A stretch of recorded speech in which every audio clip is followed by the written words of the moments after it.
Okay, so on the school laptop, we're gonna see that I've got two icons. I've got a Lightroom and an Adobe LRC Lightroom Classic. Lightroom Classic is the one we want. This is me just kind of beta testing Lightroom. So we're gonna go ahead and wait for everything to load. And then I'm gonna double click on Lightroom Classic.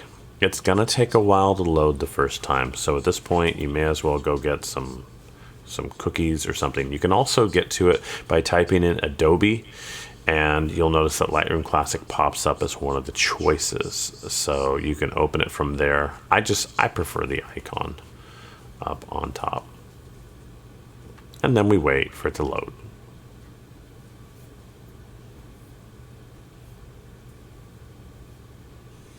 There's our whale, so we know that it's coming on up. So if you have opened it up for the first time, you know that you'll be greeted with a little bit of a kind of a tutorial walkthrough. We're going to make sure we turn that off. The bar is up at the top. We're going to clean that up so that this really ends up running well for us.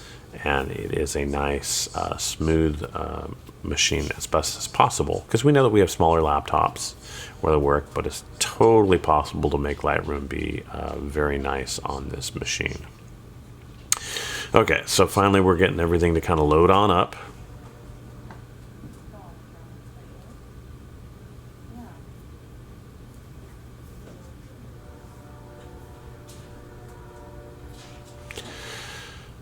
All right. Yes, Adobe, we're so happy. Click OK.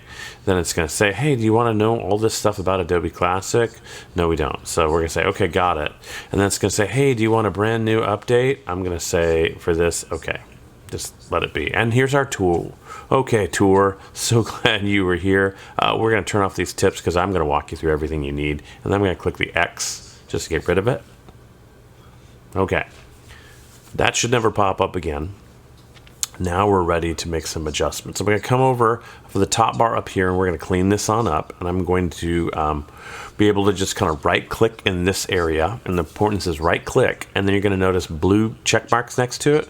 We're going to uncheck what we don't want. So I'm going to uncheck web. It disappears. Then I'm going to right click again. Then I'm going to unclick slideshows. I'm going to do it again. I'm going to unclick book. And then I'm going to do it one more time. And I'm going to unclick map. So all I have is library, development, and print. The cloud that's there is actually just because it's a syncing point, but we won't really need it. Over here, we've got a bunch of other stuff too. So let's get rid of this as well. So again, I need to kind of right click over the names. I'm going to get rid of publish services.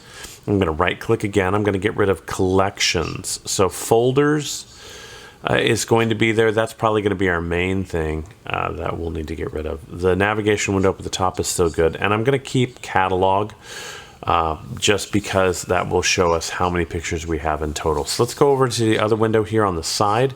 We're going to notice again the histogram is pretty important. That's up here, but we're going to get rid of some other key things, wink wink, that are there. So all right, get rid of the comments.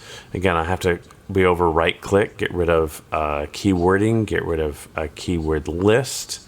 I said that backwards, and then get rid of quick development. We'll keep metadata because metadata actually will show us some information about photos when we have up there in case we want to look up like time of day, lens, how it interprets things. But that is how we take care of the library tab that's there. This strip at the bottom is usually where if we have a folder open, we'll see a lot more of the little photos just start to pop up here.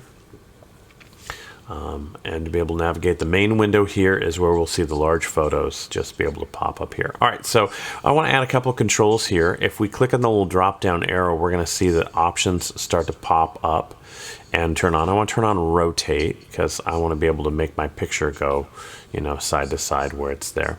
But the other ones are just choices for you. All right, so let's get the development tab. We're gonna see I've got some extra tabs over here on the side. So once again, I'm gonna come over, I'm gonna right click. I'm going to get rid of snapshots. I'm gonna right click, get rid of history. I'm gonna right click, get rid of collections. And now we've got just presets, which are fine with me. And then the other tools over here are just going to be adjusted by this bar. We'll get used to it, even though there's not a lot of screen room, but it's there. Again, that histogram's a nice, important thing to be able to watch just with color and brightness as we look through some of the other controls.